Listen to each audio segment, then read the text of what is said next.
हमारे साथ जुड़े रहने के लिए न्यू न्यूज के YouTube चैनल को सब्सक्राइब कीजिए, साथ ही बेल आइकन को दबाइए न्यू न्यूज की खबरें सबसे पहले देखने के लिए। चेतन, सुभाष, पुष्पेंद्र व रविंद्र ये उन शिक्षकों के नाम हैं जो गणित विज्ञान शिक्षक भर्ती घोटाले में मध्यस्थता यानी दलाली के चलते एसटीएफ के निशाने पर थे। इन्हें एसटीएफ ने गिरफ्तार कर जेल भेज दिया है, लेकिन अभी तक इनके खिलाफ कोई विभागीय कार्रवाई नहीं की गई है। नेम कहते हैं कि जेल में 24 घंटे रहने के बाद सरकारी कर्मचारी के निलंबन निश्चित तौर पर हो जाना चाहिए, लेकिन बेसिक शिक्षा अधिकारी द्वारा इस दिशा में अभी तक कोई प्रयास नहीं किया गया। इस संबंध में जब उनसे बातचीत की गई तो बातचीत के मामले को टालते हुए वो नजर आए और पूरे प्रकरण पर ठीक से जवाब तक नहीं दे पाए।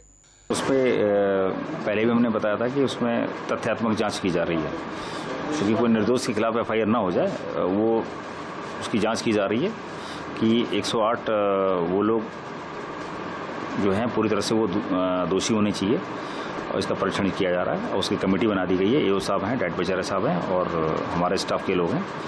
उस अभिलेखों को मिलान करके हम लोग इस पर कार्रवाई करेंगे, अति शीघ्र कार्रवाई करेंगे। अन्य शिक्षक जो फंसे हैं, जो केस लेके जाते थे, जो दलाली करते थे, मध्यस्थता के मामले में जो फंसे हैं, जो शिक्षा विभाग में अध्यापक हैं, उनके खिलाफ उनके निलंबन की कार्रवाई अभी फिलहाल मेरी जानकारी में केवल यही है। डायरेक्टर साहब का जो निर्देश है और वही जानकारी मेरे पे है और बाकी हम लोग देख रहे हैं। चूँकि अभी ऑफिस की तालाबंदी जो थी उसको खोली गई है, अभी हमें खोलने के बाद जो हमारे पत्रावली आएगी उसके अनुसार मिलान करके हम इसको विश्लेषण करेंगे, उसका आगे कार्रवाई करेंगे उस पर। सर, कल एसटीएफ की टीम आई थी, उसने यहाँ के जो सीसीटीवी फुटेज हैं पुरानी, उनकी डिमांड की थी। पहले भी आई थी, पहले भी डिमांड कर चुके हैं, लेकिन नहीं दिए गए। तो क्या जो संबंधित ऑपरेट करते थे इसको डीवीआर को, वो जेल में निरुद्ध हैं, तो हमने इस पर यूज़र आईडी पासवर्ड के लिए लिखा था हमने। अभी यूज़र आईडी पासवर्ड हमें मिला नहीं है और इसको ब्रेक करने के लिए जो टेक्निकल एक्सपर्ट होंगे उनको हम बुला के कार्रवाई करवाएंगे इस पर। सर, शिक्षक भर्ती की प्रक्रिया में जो घोटाला आया उसके बाद कुछ बदलाव इसमें करने के आप सोच रहे हैं? बदलाव ये है कि हम तो सृजनात्मक सोच रहे हैं कि स्कूलों में पढ़ाई अच्छी हो और हमारे स्कूल अच्छे हों और कंपटीशन की भावना हो, क्वालिटी एजुकेशन दिया जाए।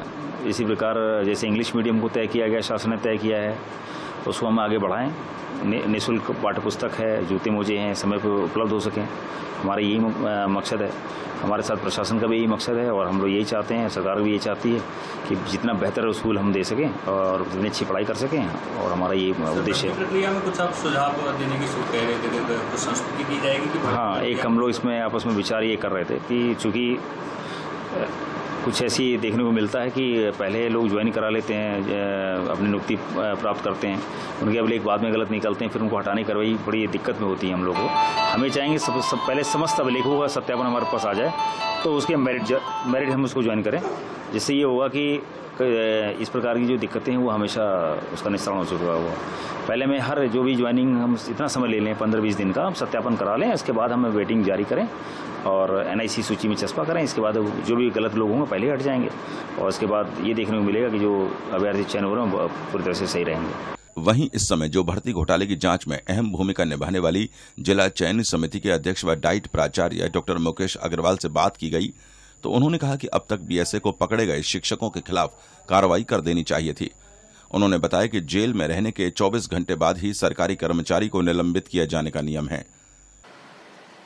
जो लोग निलंबित हैं, निलंबन के साथ अथवा निलंबन के उपरांत निलंबनकर्ता अधिकारी द्वारा अथवा नियुक्ति प्राधिकारी द्वारा एक जांच अधिकारी की नियुक्ति की जाती है और उस जांच अधिकारी द्वारा निलंबित कर्मचारी को आरोप पत्र दिया जाता है और आरोप पत्र पर उस निलंबित कर्मचारी से जवाब लिया जाता है और फिर उसकी जांच करके सक्षम अधिकारी को अपनी आख्या प्रस्तुत की जाती है और उस आख्या के आधार पर दंड की कार्रवाई तय होती है। सर, अभी निलंबन भी नहीं किया गया है कार्यालय द्वारा, ना कोई संस्तुति की गई है, तो इसमें चयन समिति कुछ हस्तक्षेप करना चाहिए? देखिए, जो लोग जेल गए हैं उनके जहाँ तक निलंबन का प्रश्न है तो इस संबंध में नियमावली है कि 24 घंटे से अधिक अगर कोई कारागार में निरुद्ध रहता है राजकीय कर्मचारी तो उसको स्वतः निलंबित माना जाना चाहिए और इस संबंध में जो सक्षम अधिकारी है, नियुक्ति प्राधिकारी है, उसे एक आदेश निर्गत करना चाहिए। तो ये चूँकि शिक्षक हैं, शेष लोग शिक्षक नहीं हैं, जो लोग शिक्षक हैं उनकी जानकारी बीएसए कार्यालय द्वारा प्राप्त करके बीएसए को इस संबंध में नियमानुसार कार्रवाई करनी चाहिए। नवागत बेसिक शिक्षा अधिकारी द्वारा शिक्षक भर्ती घोटाले के संदर्भ में की जाने वाली कार्रवाई में ढिलाई बरतने से शैक्षिक हलकों में तमाम तरह की चर्चाएं हैं। बीएसए कार्यालय की तरफ से शिक्षक भर्ती घोटाले की जांच और कार्रवाइयां काफी प्रभावित हो रही हैं। सुस्त गति से जो कार्य यहां पर चल रहा है उससे काफी हद तक ये कहा जा सकता है कि ये चीजें प्रभावित हो रही हैं। शिक्षक भर्ती घोटाले में जिन 108 फर्जी पाए गए शिक्षकों के खिलाफ एफआईआर की जानी थी, कई दिन बीतने के बाद में वो एफआईआर तक नहीं कराई गई है। एफआईआर कराना तो दूर की बात, 108 फर्जी शिक्षकों का जिन 257 नियुक्ति पत्र धारक शिक्षकों की सूची से मिलान किया जाना था, वो मिलान अभी तक बीएसए कार्यालय द्वारा नहीं किया गया है। इस संबंध में जब बीएसए से बात की गई तो उनका कहना था कि एक मौखिक कमेटी का गठन किया गया है। जी हाँ, एक मौखिक कमेटी का गठन किया गया है जिसमें डाइट प्राचार्य और एओ शामिल हैं, जो इस पूरे प्रकरण की जांच करेंगे और 108 और 257 की सूची का मिलान करके फर्जी अभ्यर्थियों को छांटेंगे। इस संबंध में जब डाइट प्राचार्य से बात की गई थी तो उन्होंने साफ साफ इनकार किया था कि इस तरह की किसी भी कमेटी का ना तो गठन किया गया है और ना कोई ही अस्तित्व है इस तरह की कोई कमेटी का।